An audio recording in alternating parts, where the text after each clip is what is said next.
Yeah, Parker. Yes, sir, I think so. Yeah, just give me 1 second.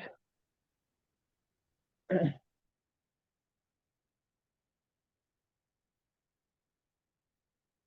using the textbook because I think that will be more familiar to you. Yes. Can you see the screen now? Again? Yes, sir. Yeah. So let's go through.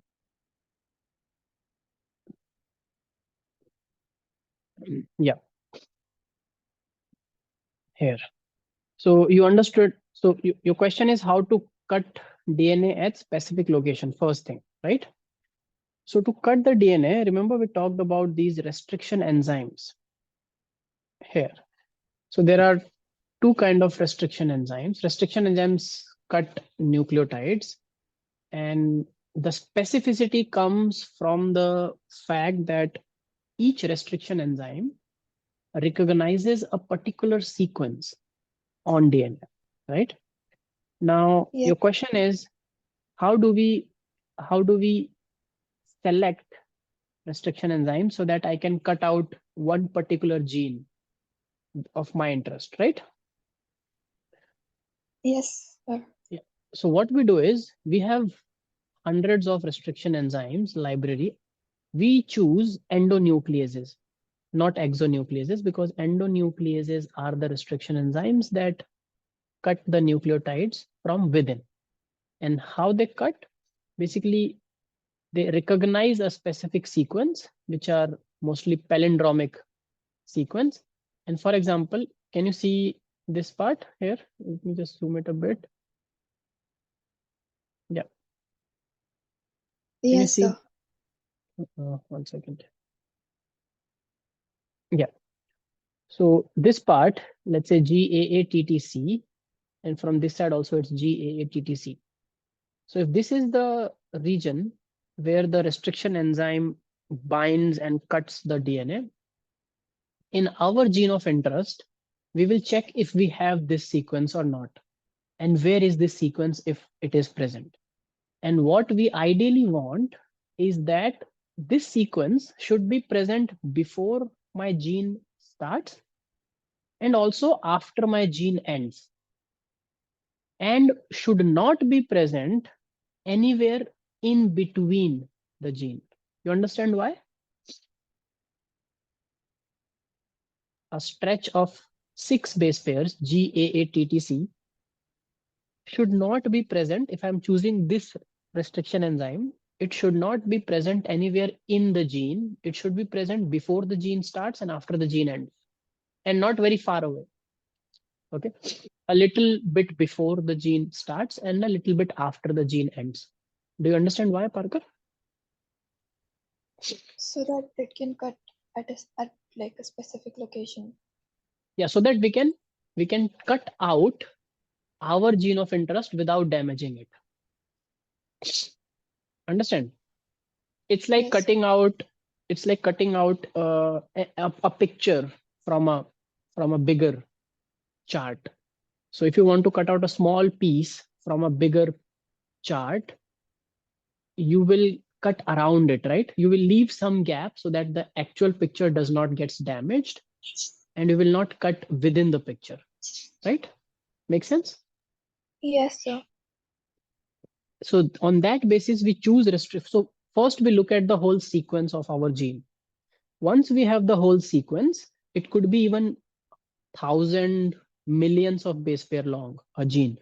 So once we have the whole sequence of the gene, then we start aligning and checking that which restriction endonuclease if I use will cut before my gene starts and will also cut after my gene ends. It will of course cut at other places also in the DNA, but we don't care about it. We just care about our gene of interest. Okay.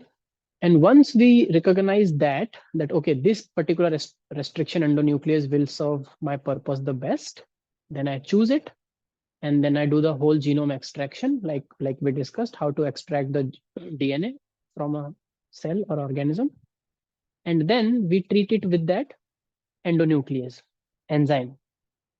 And since I know the exact number or length of my gene, how many sequences are there, how many base pairs are there, on that basis, I can also know the size or the weight of my DNA fragment, right? So if my restriction has worked properly, if the cutting has happened, I know the size of my fragment. Then what we will do is we will use a technique called gel electrophoresis, which is a separation and isolation technique, where we take all those pieces after treating it with restriction enzyme. We take that solution and load it on a gel.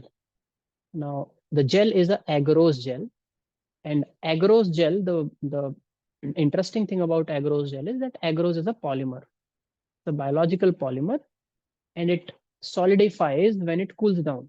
So you boil it, it becomes liquid, then you cast it in a gel form, and it solidifies like a sheet of gel. And then what we do is we make wells in it.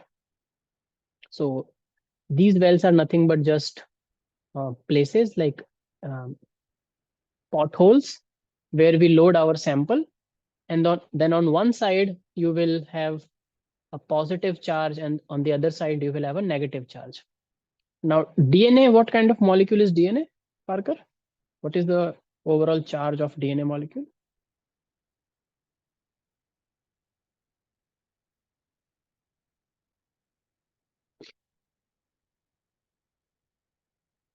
Any idea? Negative DNA. charge. Yes, DNA is a negatively charged molecule. And why is it negatively charged molecule? Because of the phosphate group present, PO4. Remember when we were studying the structure of DNA in genetics, I told you that it has a phosphate group, then it has a sugar, ribose sugar, and both of these things make the backbone of the DNA. And from that backbone towards the inside comes the base, nitrogenous base. Yes? Yes, sir. Yeah. So DNA is a negatively charged molecule. So if I make DNA move through electrochemical gradient, then from which terminal to which terminal it should move?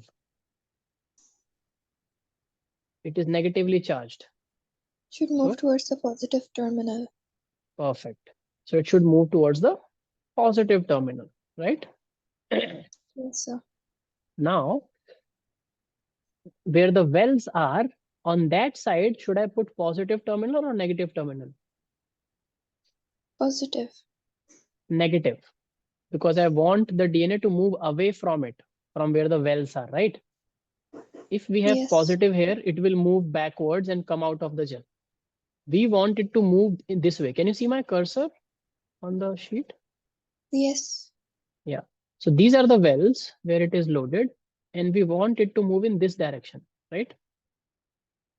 And the idea here is if you apply the same voltage, and if the agarose gel has a fixed pore size, then the larger fragments will find difficulty in moving through it, but the smaller fragments will move easily comparatively, right? That is the whole idea.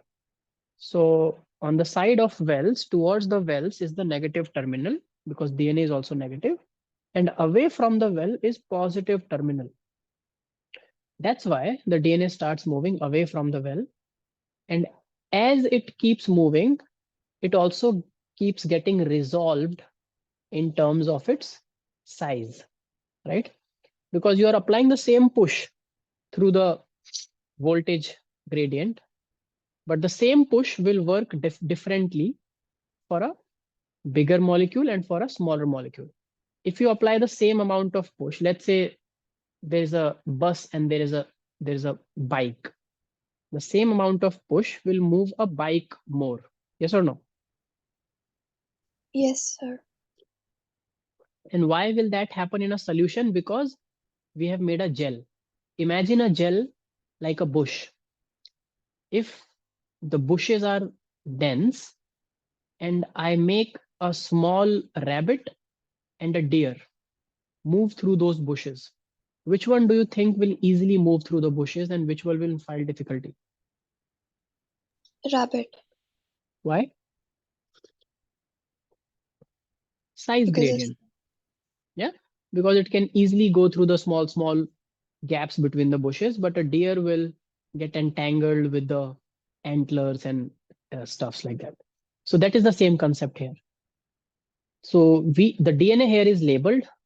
It's labeled by a probe which gives color, and hence we can see that you will find multiple bands of DNA like they are showing here in the diagram. And since I know, I will also load a ladder. So mostly in the last well or in the first well, we load a ladder. Ladder is for a reference. So ladder is nothing but already known fragments, size fragments of DNA itself, which helps us like a reference. So that will also resolve, and our sample will also resolve, and I will exactly know which band is of what size.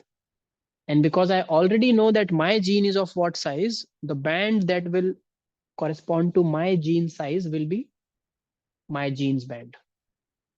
Do you understand? yes. So that's the whole concept of gel electrophoresis.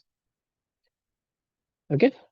So we use a matrix of agros, and through it we make different fragments, different sized fragments of DNA move through electrochemical gradient, and that's how they separate. But the cutting was happening because of restriction enzymes, restriction endonuclease. So cutting is different and separating is different. Is that clear, Parker? Yes, sir. Any doubts? No, sir. Okay, perfect. So anyone else who wants me to go through anything before we start? Rabia, Aisha? No. Okay. Rabia? No, sir. Okay. Cool. So let's start with today's topic. And before I begin today's topic, so today's topic has some concepts important for your entrances. Not lots of question comes from this chapter, which is biodiversity and its conservation, but a fair amount, a very minor amount comes both in boards and in entrance. So it's always a good strategy to not leave or not omit or skip the smaller chapters. Because if a chapter has just 5% or 3% weightage, and there are 4 or 5 such chapters, these chapters are fairly easier in terms of concepts as compared to some conceptually heavy chapters. So if you keep all these chapters in your fold, your 15 to 18% of the marks is secured, right? So it's like starting low, but then cumulatively it will help you. So biodiversity is one such chapter. And all the fundamentals that are required to understand biodiversity, we have already in some or the other manner discussed it. So can you see the textbook that I'm sharing? Again, we'll go through textbook because majorly it's discussive and I want your inputs. You all can see the textbook? Yes, sir. Yeah.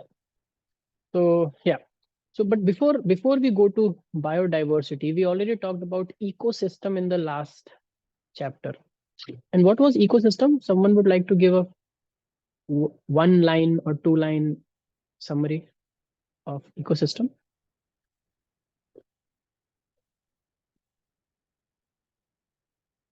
Aisha or Parker or Rabia? Aisha, I think. Ecosystem. Yeah, go ahead, Parker.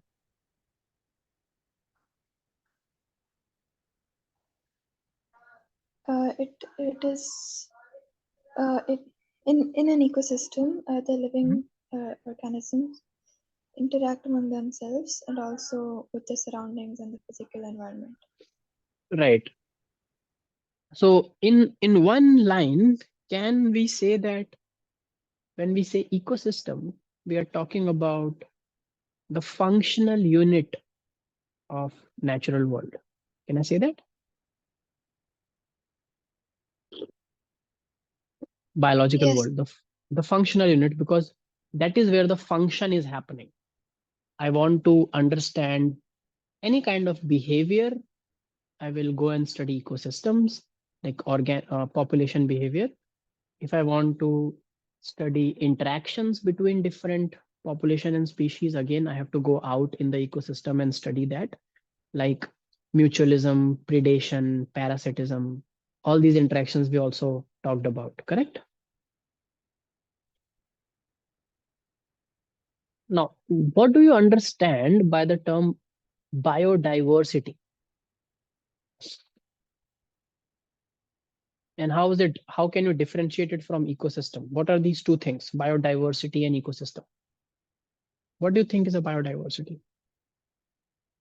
it's like different species, different Mhm. type of living Right. organisms. Yes, you're going in the right direction. It's about different kinds of living organisms. You're correct. So the word bio means Life, life, and diversity is, differences, or yes, heterogeneity, or we should say variety, right? Options. You know, yes, we all love diversity on in shopping. Like if you're going to shopping and if you get the more diversity, sometimes the better it is. Not for everyone. Sometimes it also makes more confusion. But everyone more or less likes diversity, right?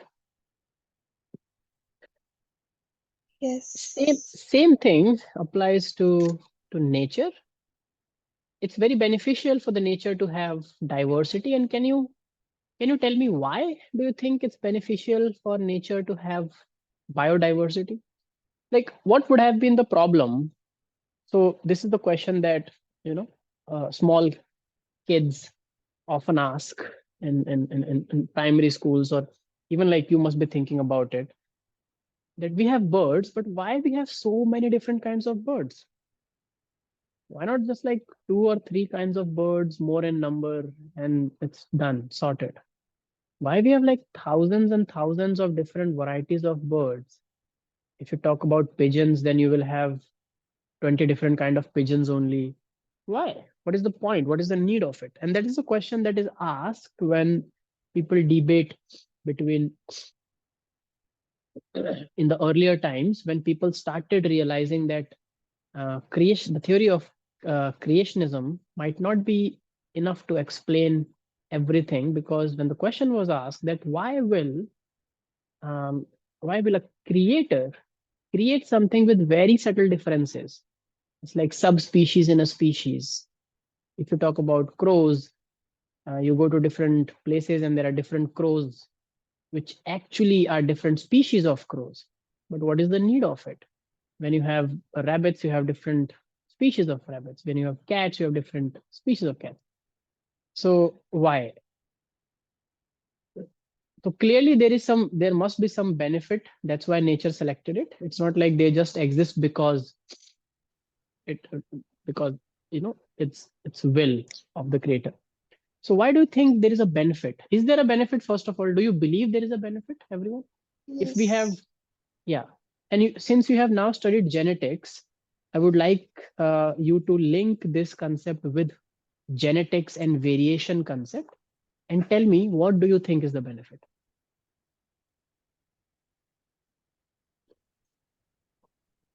Parker or Rabia? I think Aisha has some issue with her microphone. Can you speak up, Aisha? That will be great if you can discuss. Otherwise, yes. Parker, you're saying something?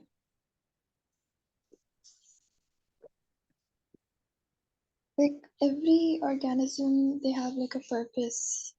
Like for example, an earthworm, it Right. nourishes Yeah, the soil. Yeah, you're completely correct. You're completely correct. But my question is, earthworm clearly do have a purpose. But why can't that purpose be solved by just one or two species of earthworm? But each species have millions of earthworms. Then also the purpose is getting solved. No, the purpose is to be a detritivores, right? Why do we have 20 different species of earthworms? Why is 20 different species of earthworm helpful? All earthworms are basically doing the same thing. They're earthworms, they're detritivorous. They are breaking down the detritus in the soil, you know. So is applicable to ants. We have 30,000 different species of ants. We have 20,000 different species of butterfly. Why? Why not just 5, 10 species and you increase the number? You understand what I'm asking, Parker? Yes. Yeah. So do you think there is a benefit in having so many different species and not just having one or two species?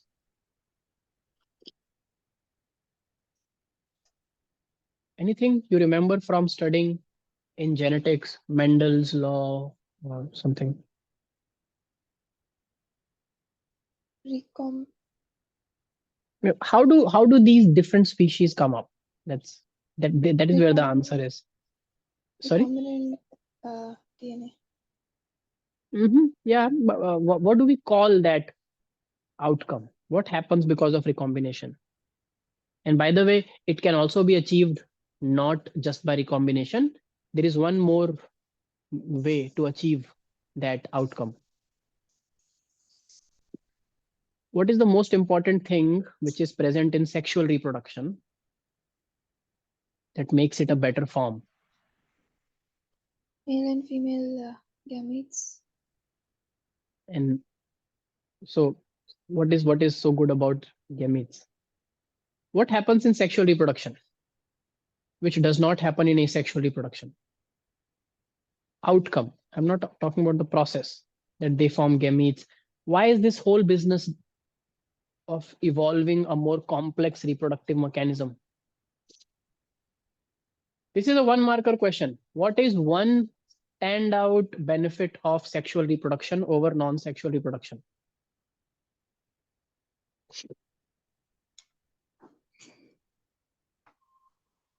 Variations. One standalone benefit is variations. Sexual reproduction creates variations, right? If an organism is reproducing sexually, all their progenies will not be similar. That happens in case of humans also. That's why all of us, our siblings, do not look or do not are not same as our parents. What you were saying, recombination is the process by which variation occurs, right? Because of recombination, recombinants develop. Recombinants are organisms that contain a very different phenotype which was not present either in the parents, either in male or female parent. So something very different combination, right? That's why it's called recombinants. A new combination is formed. Do you understand, people? Are you following? Yes. So that variation can also be achieved in a population through mutations. Remember, genetic recombination is not the only way to get variation. Mutation also leads to variations. Yes. Yes, sir. And what is the benefit of having variations? Different species can Different be. species are a result of variation, but that was the main question we started with. Why do we need so many species? So you said that variations or recombination was your answer. So we landed up on variations. Now I'm asking, why is variation required? So you are saying to make new species. Then we come back to the circle. What is so beneficial if there is variation? If all the progenies are not same, if all the progenies are same, then they are called, what are they called? In science fiction movies, if a mad scientist creates a same person through science again, what do we call it? Cloning. Exactly. So if there is no variation between progenies, the progenies are clones of each other, correct? Yes. And if the progenies have variations, then they are different from each other. What is the benefit of having variation?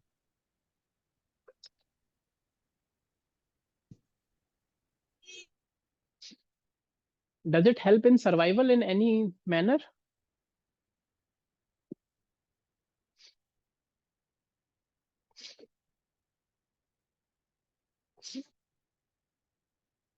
If you have variations, then you will have variations in your capabilities also. So if organisms have inherent variations, some organisms will be able to tolerate heat more than the others. Some humans are better at eating spicier food than others. Some humans are better than surviving in warmer conditions than others. Some humans are better than surviving in colder conditions than others, right? Some humans can see better than others even at older ages. Some humans can hear better than others at older ages. So all these are because of small variations that we have. Some humans have a darker skin, which is less prone to skin cancer, even if they are exposed to sunlight. But some humans have very fair and light colored skin, which is more prone to getting UV radiation or damage through UV radiation because they don't have a layer of melanin. Is it making sense? How variations help? Yes. We have discussed all of it. I'm just going over it again. So if in a pond there is a bacterial population living, and the bacteria is just growing and dividing through asexual reproduction. So let's assume for the sake of discussion that they're all clones of each other. And in the same pond, there is a fish population living, and the fish is reproducing sexually. Slowly, because of global warming, the mean temperature of the water starts rising up during summers. So summers are getting hotter and hotter every year, and winters are getting less and less colder every year. So the bacterial population will find it very difficult if given that there is no mutation happening and they are just reproducing through asexual reproduction. So they won't have variation. So the moment one will die, all of them will die because of the same reason. But in the fish population, if there are 100 progenies, maybe 5 or 6 will survive better than other at higher temperatures. And when they will go on to give rise to new progenies, they will be more tolerant. Does it make sense, people? Yes, sir. So, sir, Yeah, the main yeah. reason of variation is this, right? The main benefit. Exactly. The main benefit of variation is that everyone will have some or the other different capability. Okay. And for species also, the main reason for speciation is when these variations keep on accumulating and two populations get isolated, then the accumulation of variation becomes too much. Then one population, to begin with, they both belong to the same species. But after some time, because of geographical isolation or other kind of events that lead to speciation, the differences got accumulated and became too much, so that you could differentiate these two species separately on the basis of their morphology and genetics. Sometimes the two species look similar but still are not. And the another way to define a species is that at the level of reproduction, two individuals, a male and a female of a same species, can do sexual reproduction. But cross species sexual reproduction is not natural. It does not happen naturally in the nature.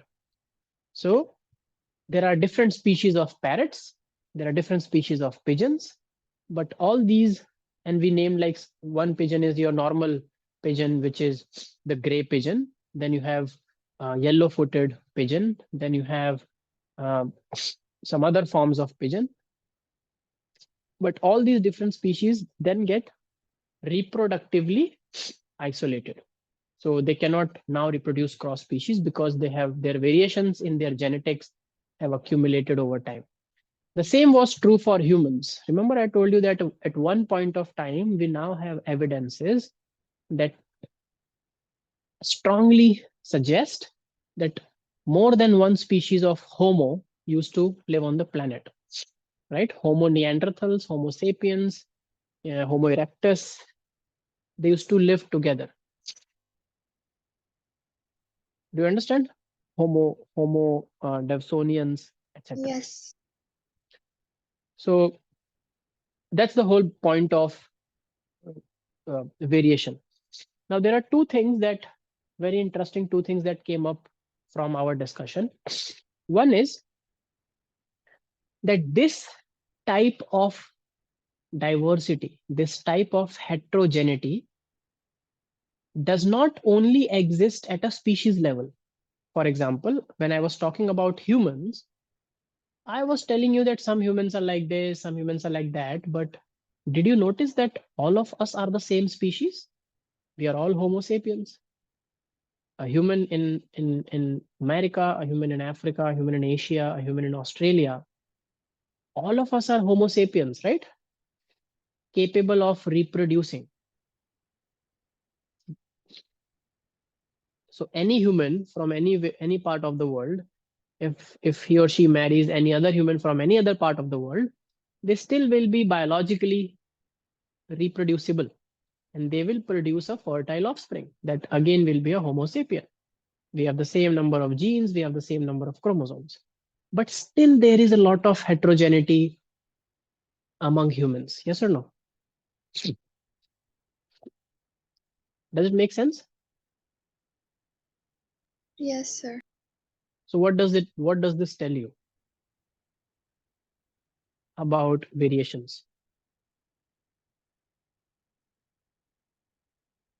That variations there is when there are variation uh, there are benefits. Like for example, if a person is white, like you gave like an example, has a white color, Mhm, so mhm. they're they can get skin cancer very easily.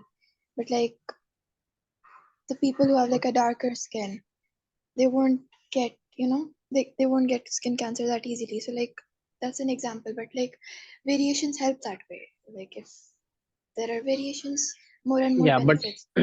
then why do we have white skinned people at all? If it is a problem, variations work both ways. So if white skinned people are more prone and more susceptible to skin cancer, why do we have white skinned people in a human population still surviving? Can you think of a benefit that white skinned people have over dark skinned people?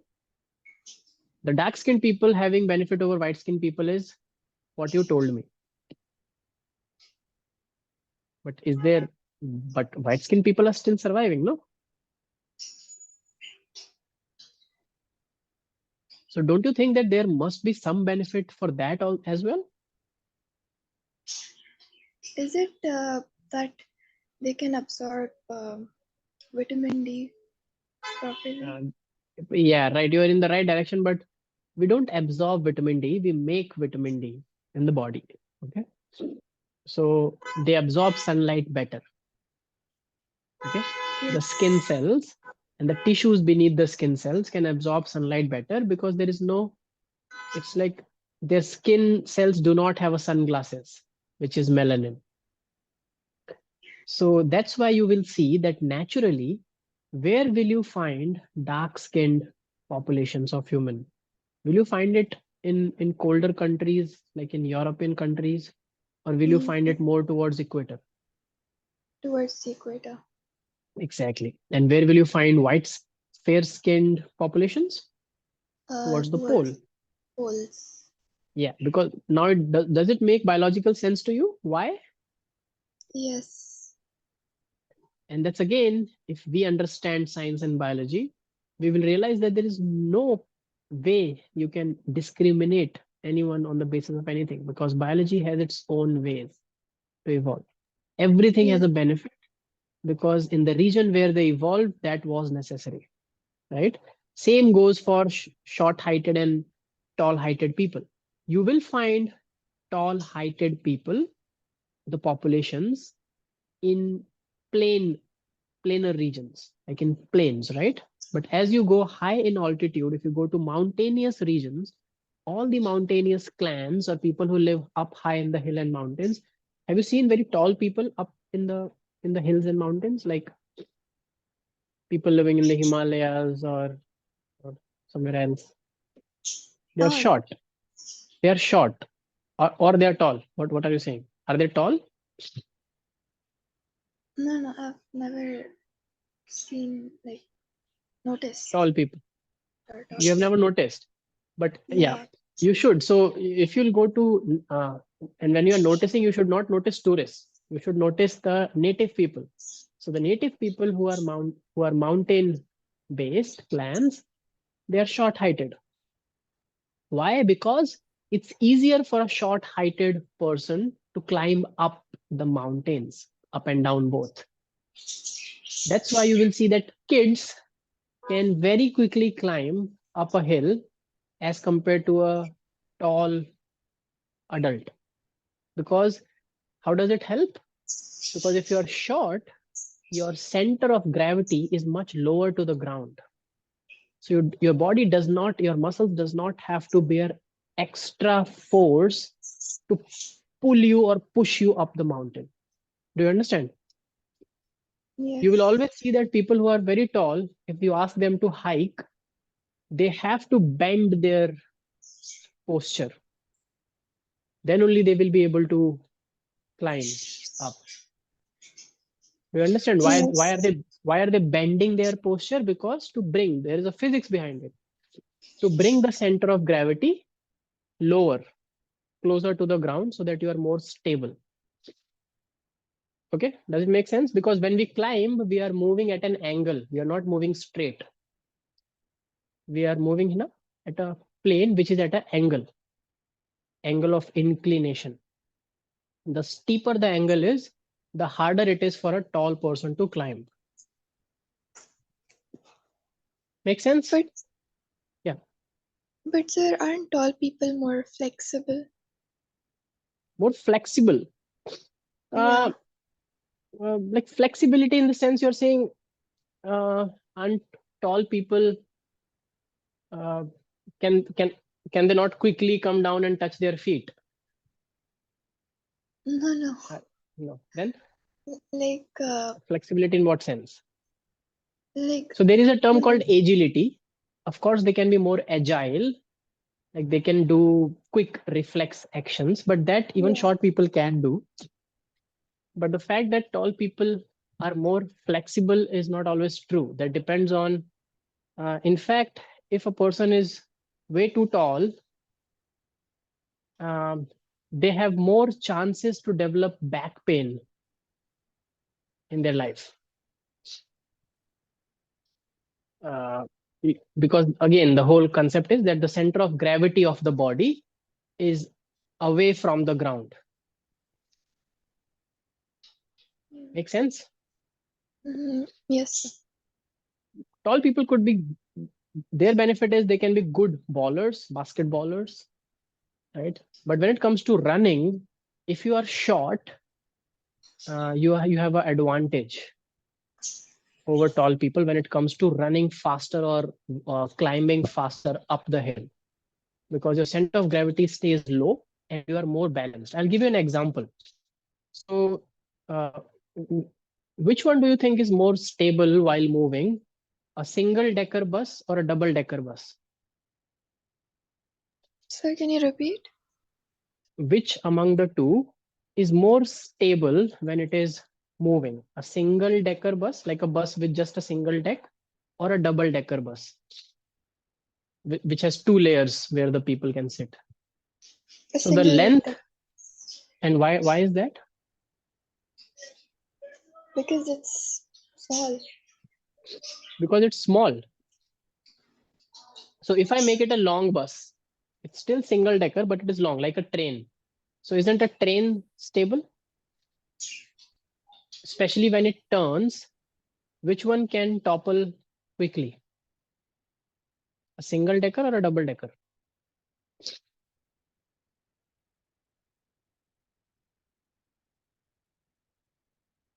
Imagine a double decker bus moving at a speed and then it take a turn. It has high chances of getting disbalanced, right? And toppling.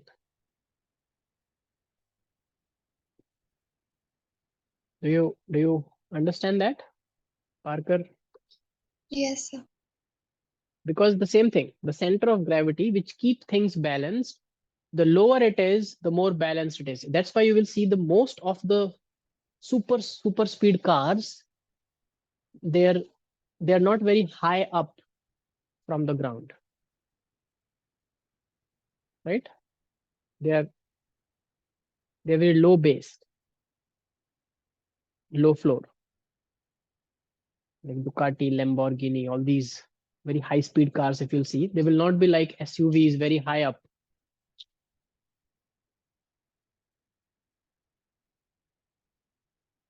Because when you're moving very fast, you need your center of gravity to be close to the ground, as close as possible. So that's why short people, the mountain clans of humans, the same species, but when they evolve, they got selected for short height, because short height has a benefit when you live in mountains. Okay. Tall height might have a benefit when you are living in the forests. You can easily pluck fruits, you can get resources easily, right? Or when you're living in grasslands, tall height is very beneficial because you can see over the grass, you can get to know of any predator around. So all these are variations or heterogeneity within the species. So even within the species, there are diversity. So biodiversity come at three different levels that we are going to even. So biodiversity, if we talk about single celled organisms, it is even at the level of cells.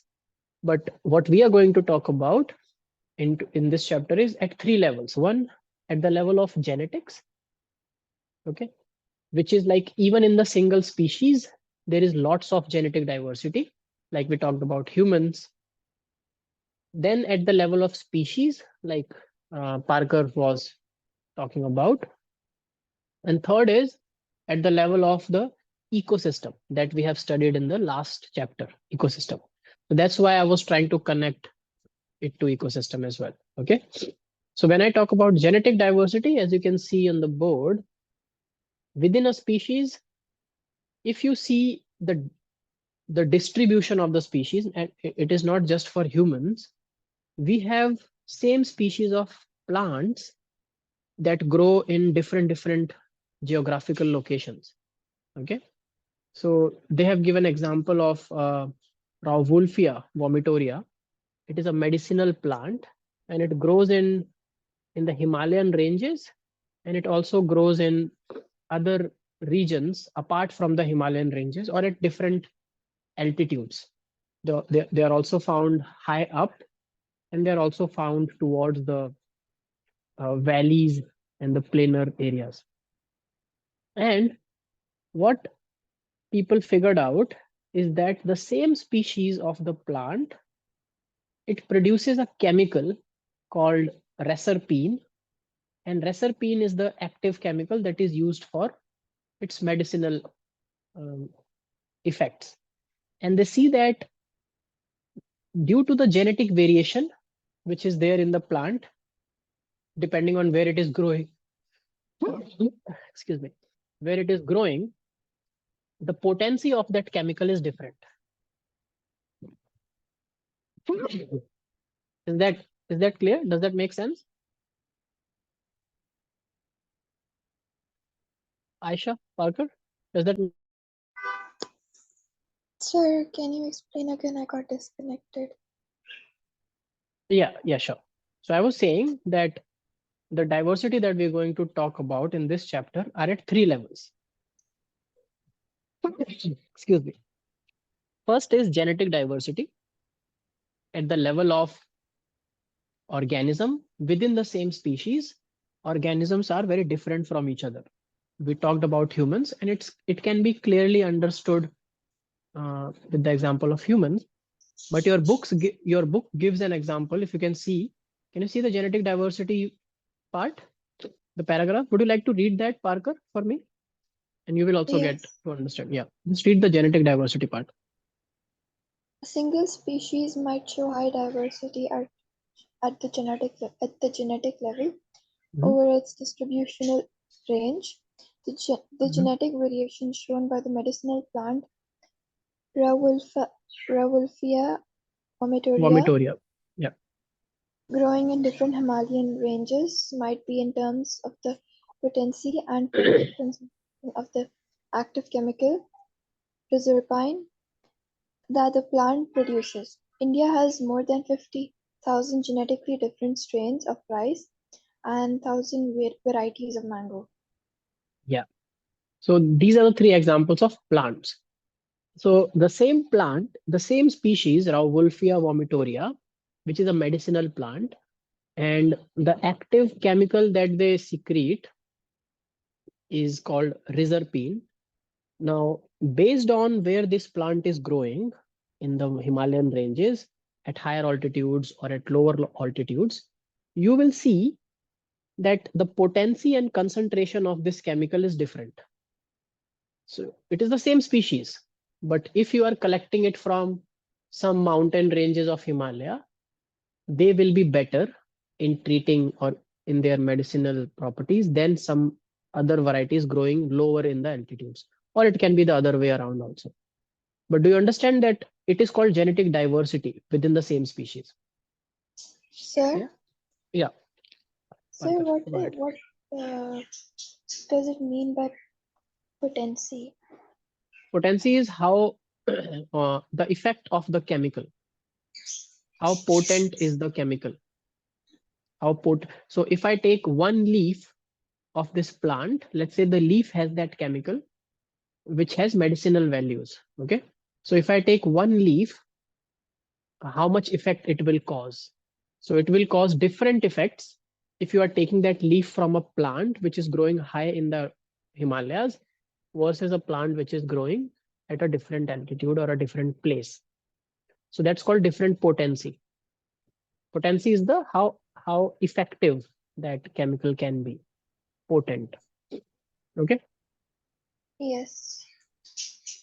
And by the same logic, we have more than 50,000 different varieties of rice. Now they all uh, produce some or the different thing. So some rice varieties have bigger seeds, longer seeds, aromatic So, rice. Yes. like you mentioned, there is variations because there are also benefits. But like, sir, what is the benefit of having 50,000 species, like different Yeah, that's a very good strains of question. rice? Yeah, that's a good question, Parker. So the 50,000 different varieties of rice did not come up naturally. So here you cannot ask the question that what was the benefit for the rice plant in nature? Probably nothing. These 50,000 different varieties of rice has been artificially created by humans, most of them, for our benefit. So some of these rice varieties can grow well in less water conditions.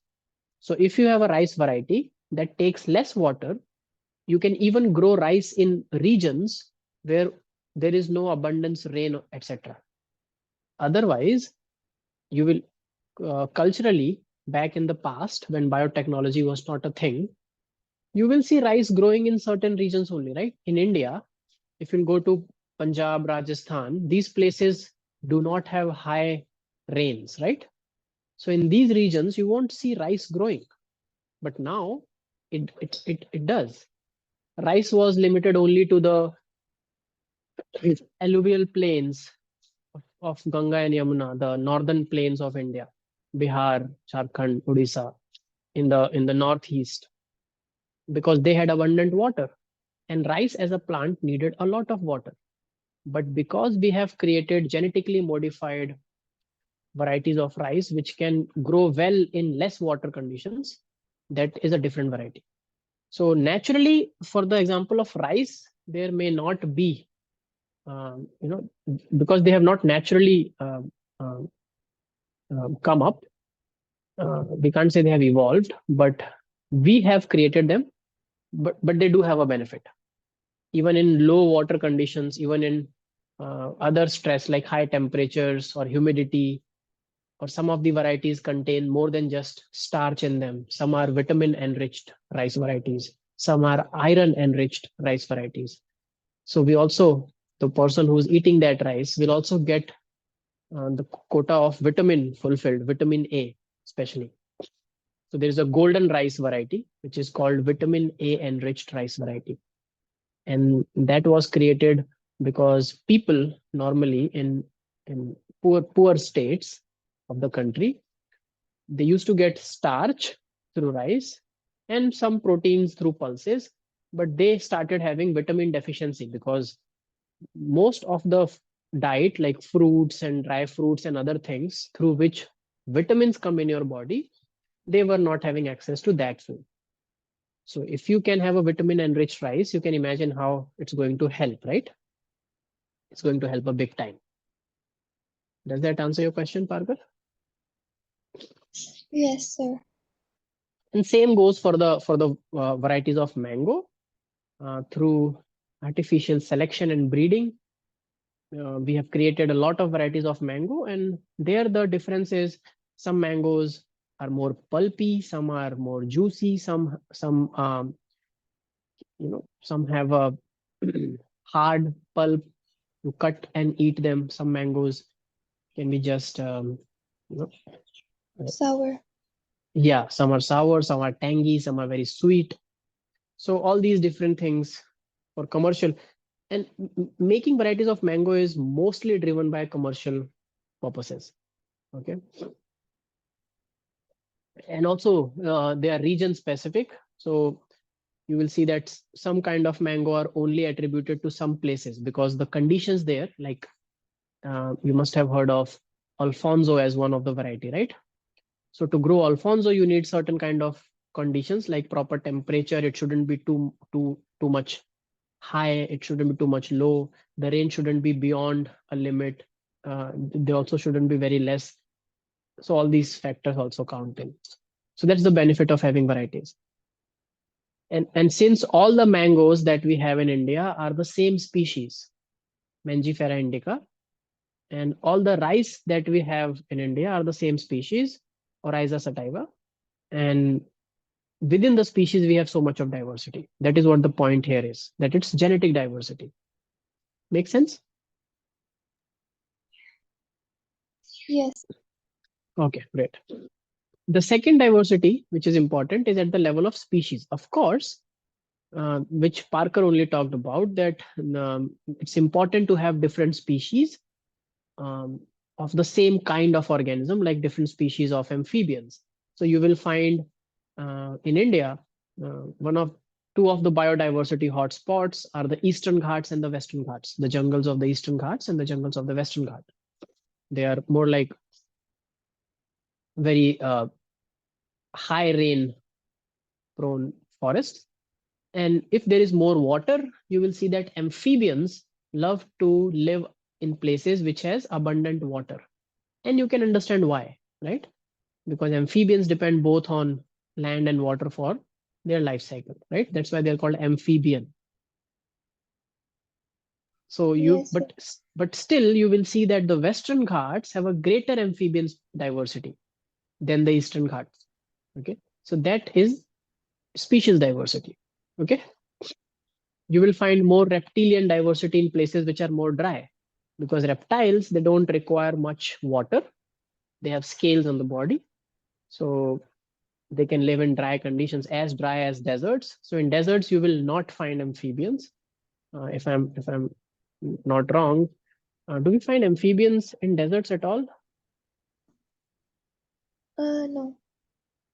Maybe some few we can, but not so. But if we talk about diversity, we will not find we will not find a greater diversity of amphibians in deserts as compared to a greater diversity of reptiles. And then you can understand why, right?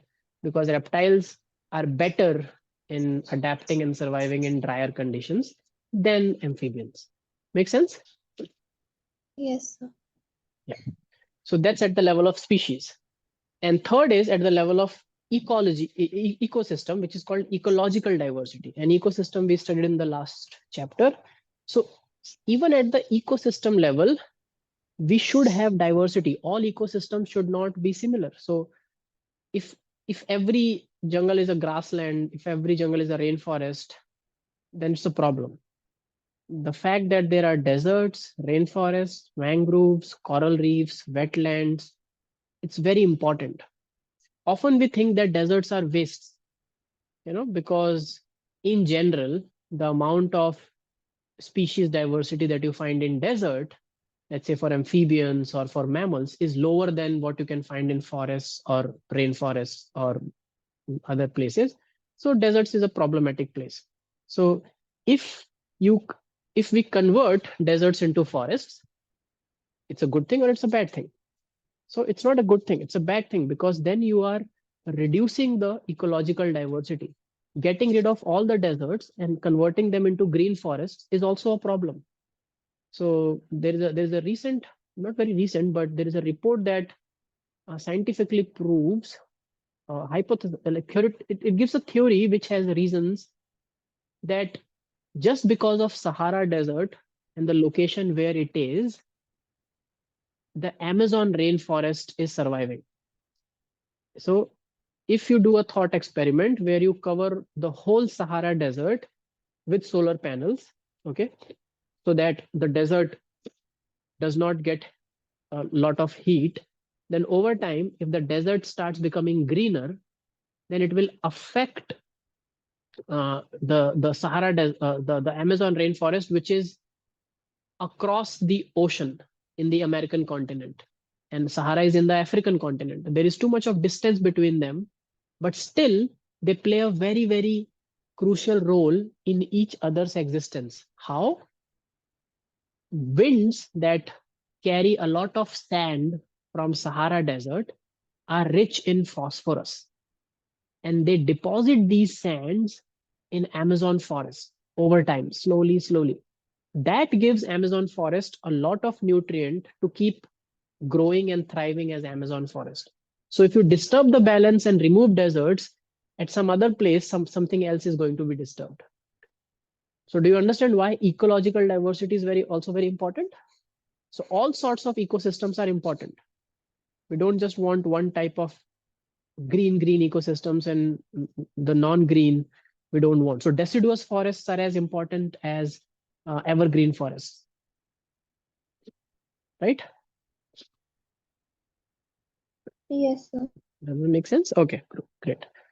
So, but on the planet, you will find that some countries have more ecological diversity, like India is a ecologically very, very diverse country, because India, I think, is, I'm not sure if there is any other country as rich as India in terms of ecological diversity, because India has mountains, India has plains, India has plateau, desert, marshes, rainforests, everything, right? And we have grasslands also. So that's called ecological diversity. So is it clear diversity at all three levels, and what do they mean and why are they important? Yes, sir. Okay, perfect. Now, since all this has taken a lot of time to evolve, like millions of years to evolve, the the second most important thing is to conserve them.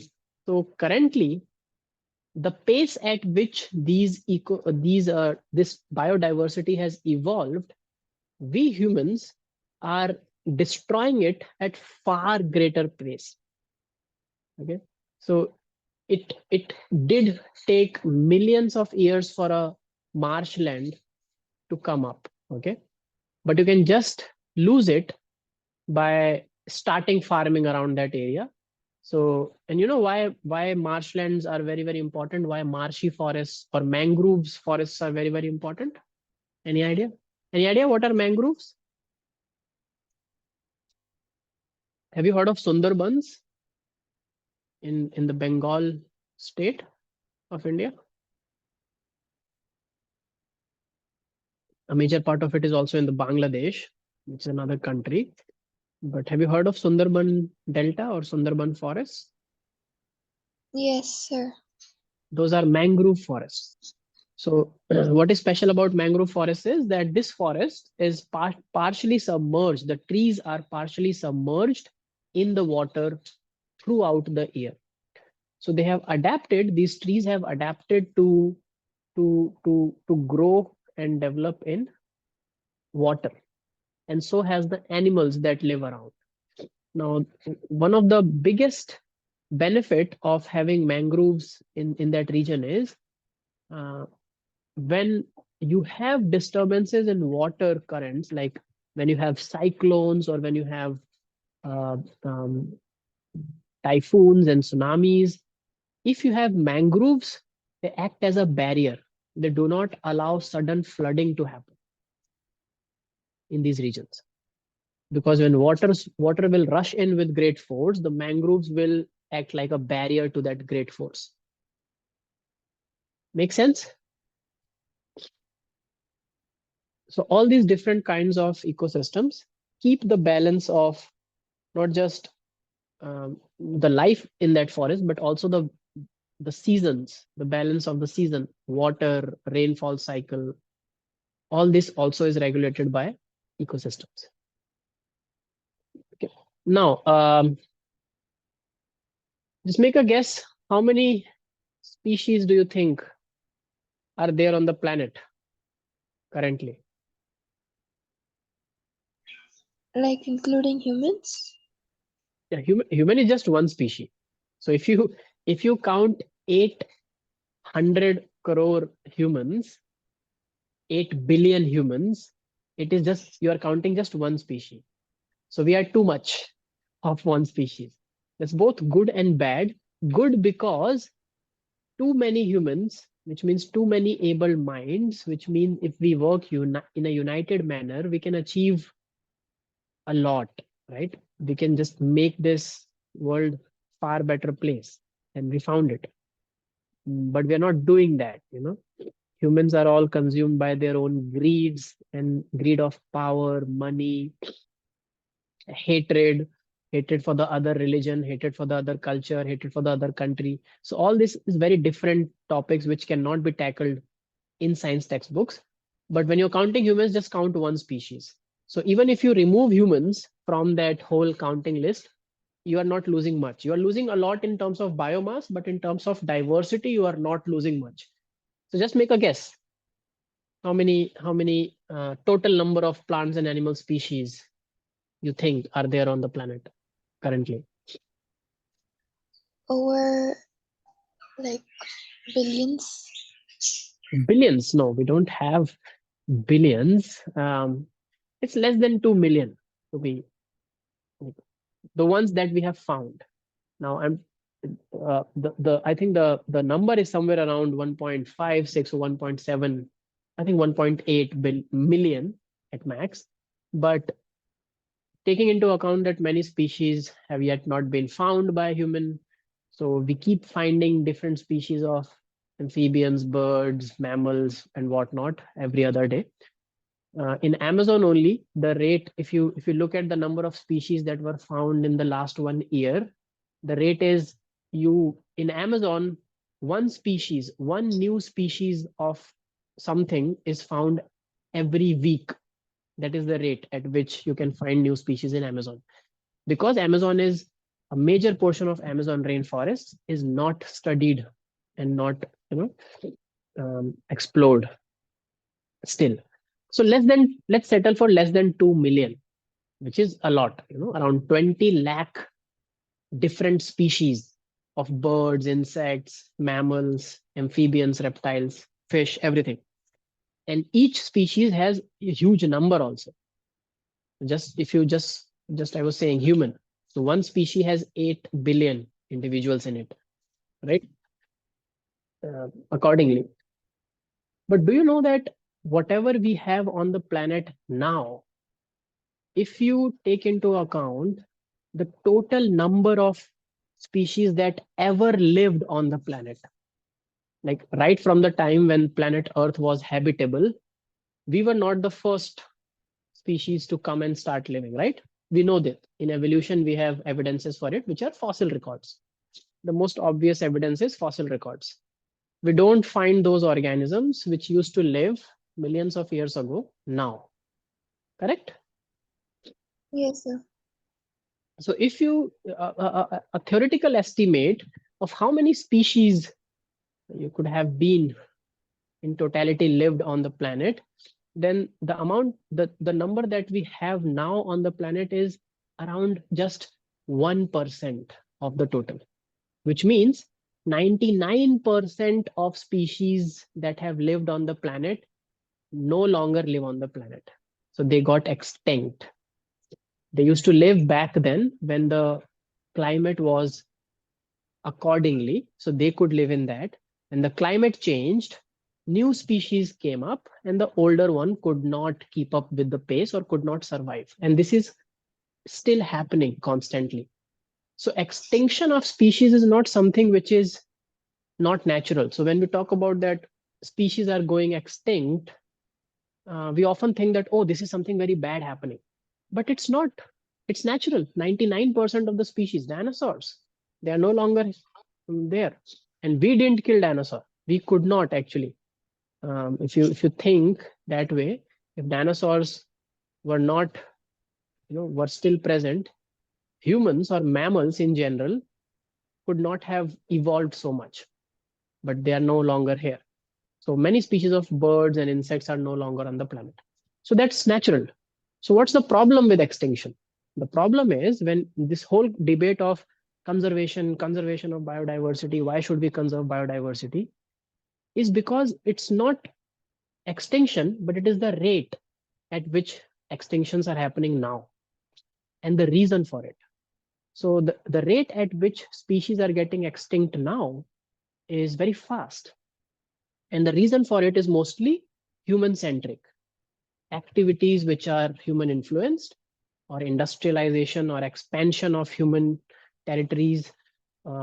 Nothing on the planet is untouched from human at the moment, not even Antarctica, right?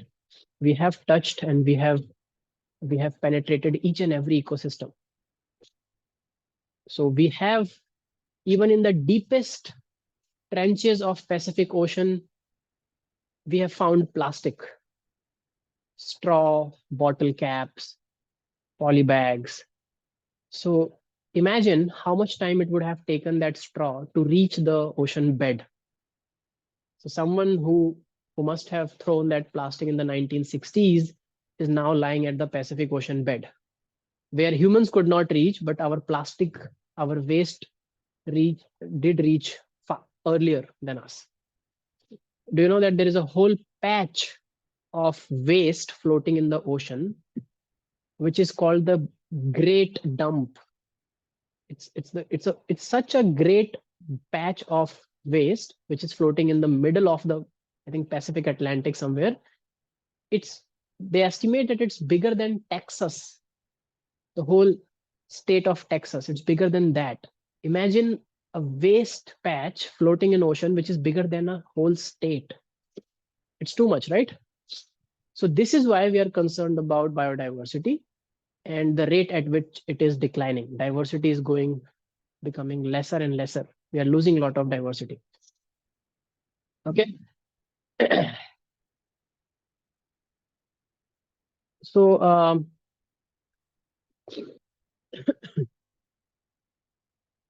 let's come to this figure, and I'm going to give you a quick task, an assignment that you have to do now.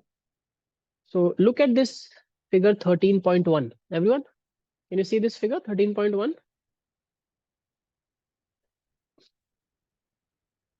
Parker, Aisha, and Rabia? Yes, sir. And we'll do a quick assignment now in the class. So I'm giving you 5 minutes each all three of you, and it will start together. You have to look at these three pie charts that talk about the global biodiversity of invertebrates, vertebrates, and plants. Okay. And you have to summarize each pie chart with not more than 4 sentences. You are allowed to only have 4 sentences about each pie chart. You can't keep saying paragraph about each. So that's the first thing. To summarize concisely is more difficult than to summarize elaborately. Okay. So 4 sentence, which means total you should have 12 sentences, 4 about invertebrate pie charts. So what does this, and what you have to include in this is, what is the most evident trend that you are understanding from the pie chart, why it is important, the importance of it, and what does it tell you about that group, invertebrate, vertebrate, and plants.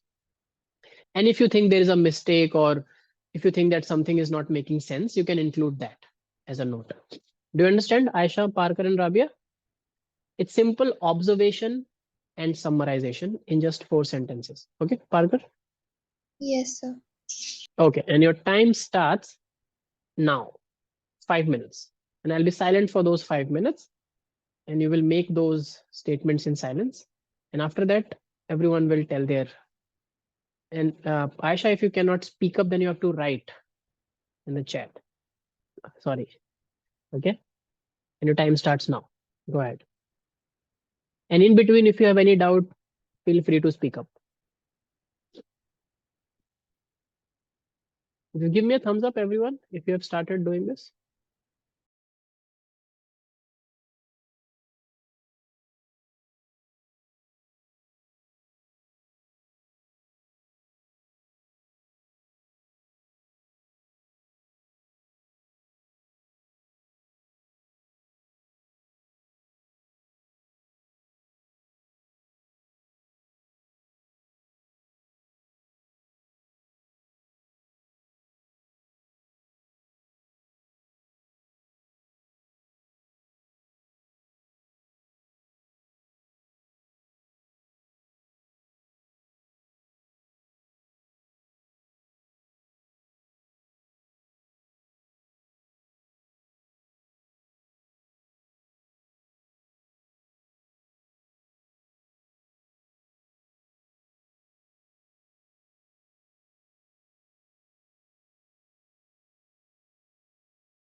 Last minute left, people.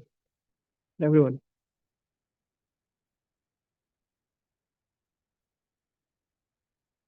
Anyone who wants any extra minute? Just raise your hands if you want an extra minute.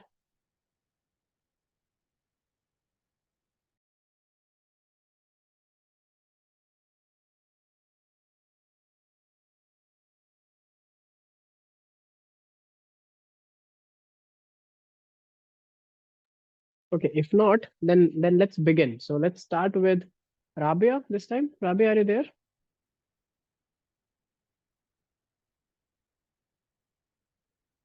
Yes, sir. Yeah, perfect. So Rabia, what's your observation and summarization? Let's start. You first give us your points, and then we'll discuss on it. Okay.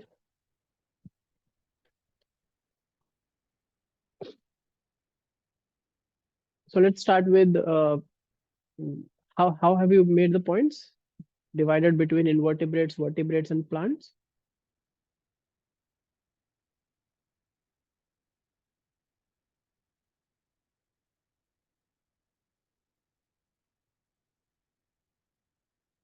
Whenever you are ready, Rabia.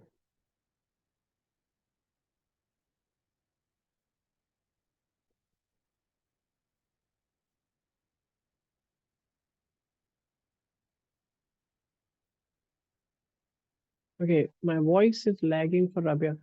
Can you hear me now? Is my voice also lagging for others? Parker, Aisha? Yes, sir, a little. Okay, just 1 second.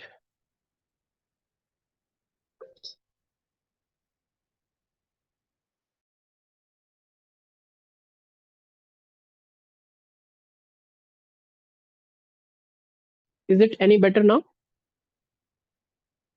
Okay, Yes, sir. is it better now? Yes, sir. Okay, so I think Rabia is also reconnecting. So Parker, let's start with your points. Yes, sir. So in in this representation, it can be seen that in invertebrates, vertebrates, and plants, in invertebrates there are more number of insects compared to other animals, crustaceans, and mollusks. But Right. this So proves, yeah, what does this tell? this tells that there are more insects in the world than other animal groups. That all other invertebrate animal groups combined together, and you can see that it is not just a slight difference. It is almost like more than 3/4 of all invertebrates are insects, right? Yes. And that's amazing. So insects, the kind of diversity that insects have, remember, that's why I was telling you 30,000 different species of ants, around 22,000 different species of butterfly. So that's the kind of diversity that insect group has. And then we also studied this. Remember when we were doing animal kingdom, the biggest phylum is phylum Arthropoda, correct? Mhm. Can you connect this information that you are studying in biodiversity chapter to your classification chapter? Does it relate and does it cross verify? Why Arthropoda is the biggest phylum of kingdom Animalia? Because they're all insects, mostly. Apart from also, they also have spiders in it, which are not insects, but most of them are insects, Spiders are which is not the insects. spiders are not insects. Can anyone tell me why spiders are not insects? Didn't you know that spiders are not insects? No. Oh, that's interesting, no, Parker? What do you think? Yeah. Yeah. So why are spiders not insects? Any idea, Aisha? Because spiders are mostly hairy. Even insects can be hairy. You have not seen bumblebees. Bumblebees are very hairy. They are big bees. In fact, they are so big and golu molu that scientists are puzzled at how they even fly. They're so bumble. So they are very hairy. Many ants are hairy, species of ants, but so that's not the reason. The reason is something else. What did you study about insects in classification chapter, which is a defining characteristic of insects? If I ask you, um, tell me one characteristic that I can apply to all insects, which will tell me that, oh, this is an insect. They come in all different shapes, sizes, colors, from cockroaches to ants, which are black, red, and all other sorts, to bees, which are all different, to different flies, to butterflies, moths. But what is common thing? They're all small. There. So there can be moths which are very, very big, even butterflies. They're all not small. For that matter, even spiders can be huge, like tarantulas. Tarantulas can even catch, sometimes they can hunt birds down, smaller birds. So a spider hunting a bird down, like if you call a spider an insect, that's like some insult. How many appendages do insects have? And how many appendages do spiders have? You must have watched Spider-Man. How was your childhood? Sir, You've what not is watched Spider? upon? What is? Appendages. Yeah, the legs, or you can call the hands, legs. We have divided it into hands and legs in human, but in organisms, it's called appendages. Even in human, we have 4 appendages. So two we call hands, 2 we call legs. But if you look at an insect, you won't be able to call which one is hand and which one is leg. Like for a cat or dog also, you won't be able to tell which one is hand and which one is leg. They're all the same. They use it for walking. So insects have 3 pairs of legs or appendages, right? All insects, whether they are ants, butterflies, Sir, but cockroach. caterpillars, centipedes. That's a great point. So those are not the adult forms of insects. So I should say, and it's a good point, caterpillars do not have the same amount of appendages. So and and uh, the other thing that you talked about, they are not they are not um, what do you say, insects. If their adult form has more than 6 appendages, those are not insects. So in adult form, caterpillars can have required more than 6 appendages, and basically they are not all true appendages. But when they become a butterfly, they just have 6.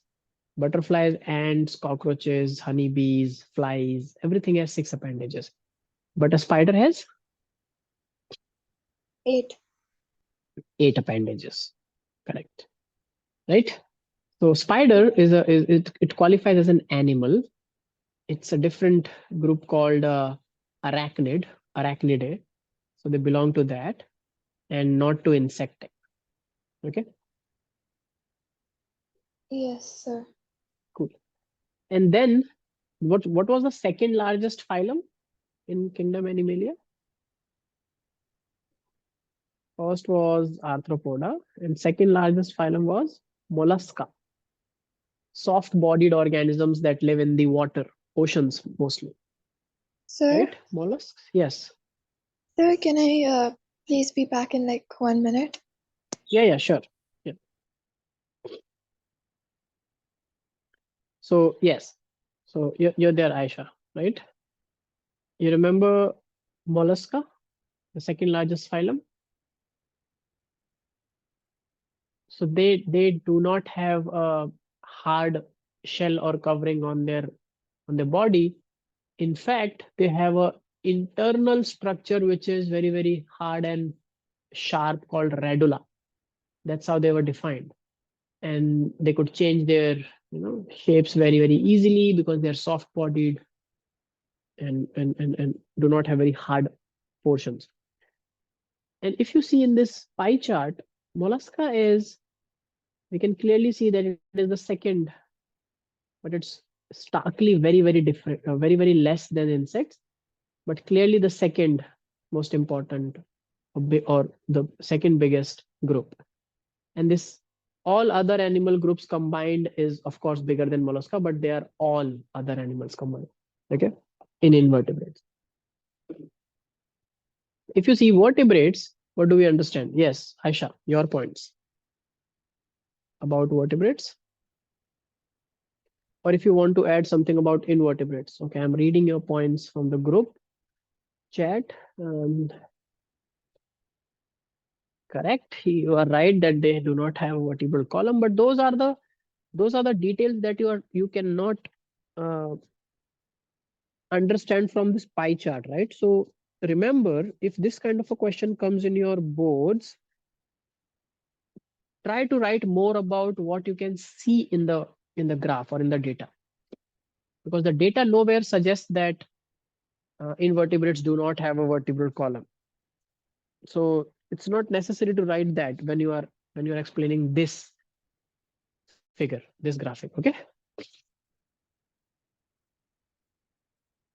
So all most of the points that you have written they're all true, and you might also get marks for it, but there always will be some deductions because you are not explaining what's in front of you, but you are stating facts from your knowledge. Okay. So try not doing that. And about vertebrates, you can see that almost half of the proportion in terms of species, number of species, biodiversity is of the fish. So Pisces are almost 50% of they account for 50% of species diversity in vertebrates. Then followed by birds, reptiles, and then mammals and amphibians are, you know, almost similar. But this very small species diversity of mammals actually has dominated the planet now. So if you see in every ecosystem, which are the apex predators, whether it's terrestrial or aquatic, you will find mammals there, right? At the somewhere at the top, especially in terrestrial ecosystems. Okay. So they are very successful. And why mammals were successful? Because reptiles, which once dominated the planet, declined. So their dominance went away, and that gave mammals a chance to rise, and they took the chance. Okay. Now, is Parker back? Parker, are you back?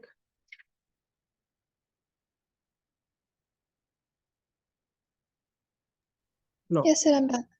Okay. Yes, she is. So, Parker, would you like to talk about plants? This graph of plants, what does it tell you?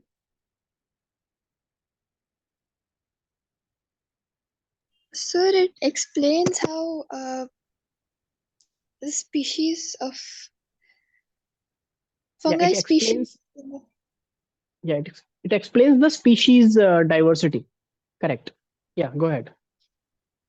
It explains how fungi species and angiospecies in the world are like more compared Mhm. compared to algae, lichens, mosses, and ferns and allies.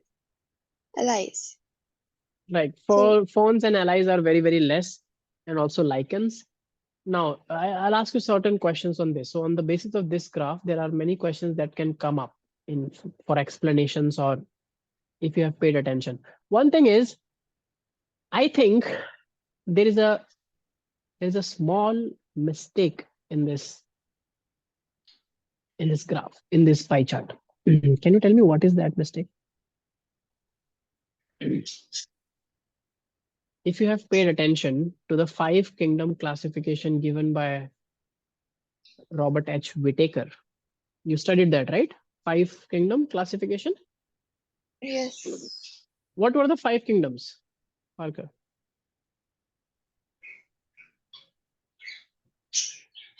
Monera,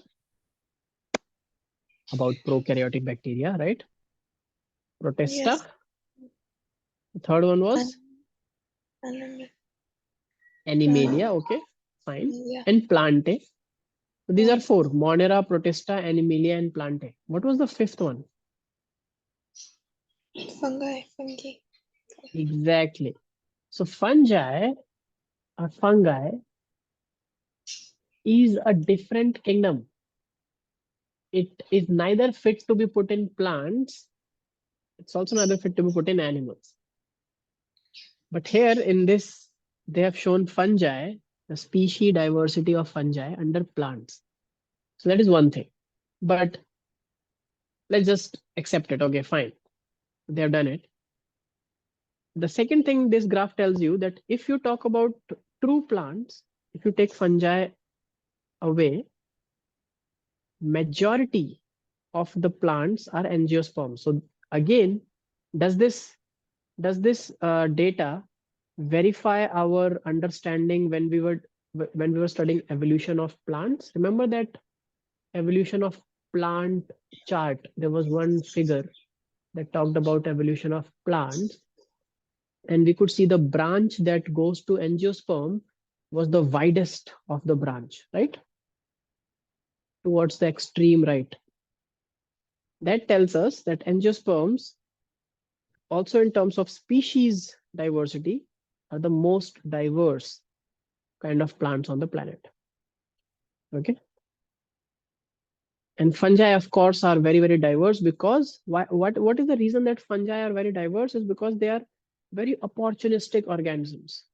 So fungi grow, they come in all shapes and sizes. They are mostly saprophytes, but for their defense, they can be poisonous. So there are poisonous species of fungi, like poisonous mushrooms. There are also species of mushrooms that have that secrete chemicals which affect neurons or the brain, and these kind of fungi are misused as drug. And the active drug called psilocybin, sorry, is also extracted from a fungi. Excuse me. Yep. And so fungi is very opportunistic. It can, wherever it find dead and decaying matter, it can grow there in damp places. So that's why their species diversity is very, very high.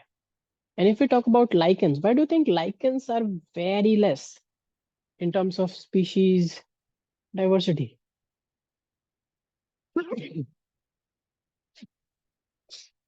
Globally, what are lichens known as in biology? Okay, what is a lichen to begin with? Parker, do you remember what is a lichen?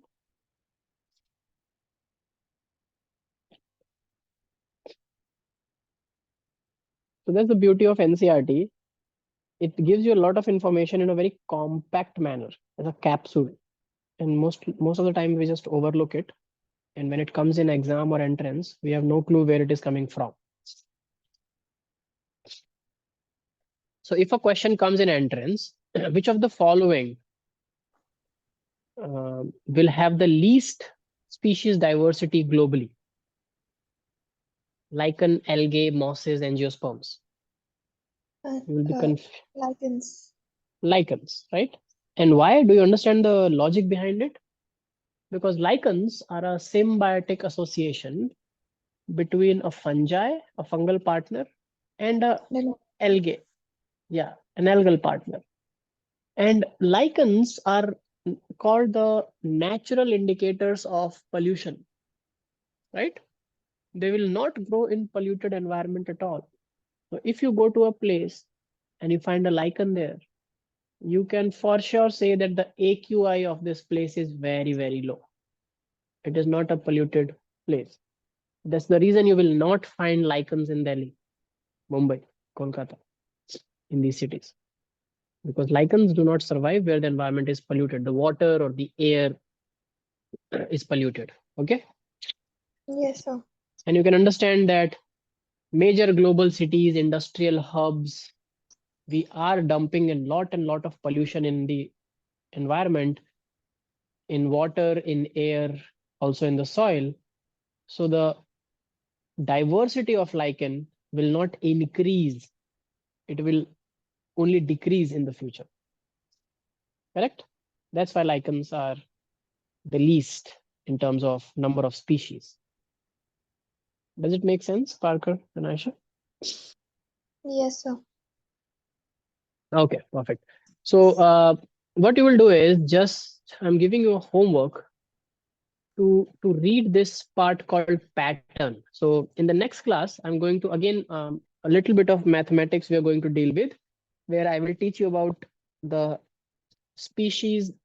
Sorry, I will teach you about the species area curve, the relationship between species richness and the area of a forest. So that will do in the next class. But before that, I want you to read this 13.1.2, this part. You might not understand few things in it, and that's completely fine with me. But just read before you come day after tomorrow. Okay, even read this species area relationship and try to understand what. It's a very simple mathematical thing.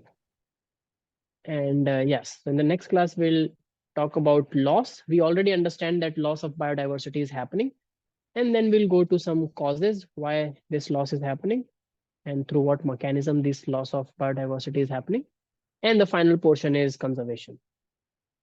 Conservation is mostly about, the moral high grounds. You already know how do we conserve biodiversity, don't do deforestation, make more of reserves, national parks, wildlife sanctuaries, etc., etc. We'll talk about these things. But major thing will be to focus on the patterns of biodiversity. So biodiversity has a pattern. It's not like anywhere on a planet you will be roaming around and you will see that, oh, there is a country which has lots of biodiversity, and then randomly there is some another country which has very less biodiversity. It's not like that. There is a systematic manner in which biodiversity is shaped and has evolved. Okay, so we'll talk about what factors govern the pattern. Okay, Parker and Aisha, any doubts, any questions you want to ask? No, sir. Okay, so I'll see you all in the next class. Take care. And since I did not dictate anything in today's class, most of these things were straightforward in the textbook. But as your homework, I will give you some questions that are asked in boards from this chapter. So write it down and write the answers. Find the answers from textbook and write those. So take it as an assignment, but it will be your homework questions. You do receive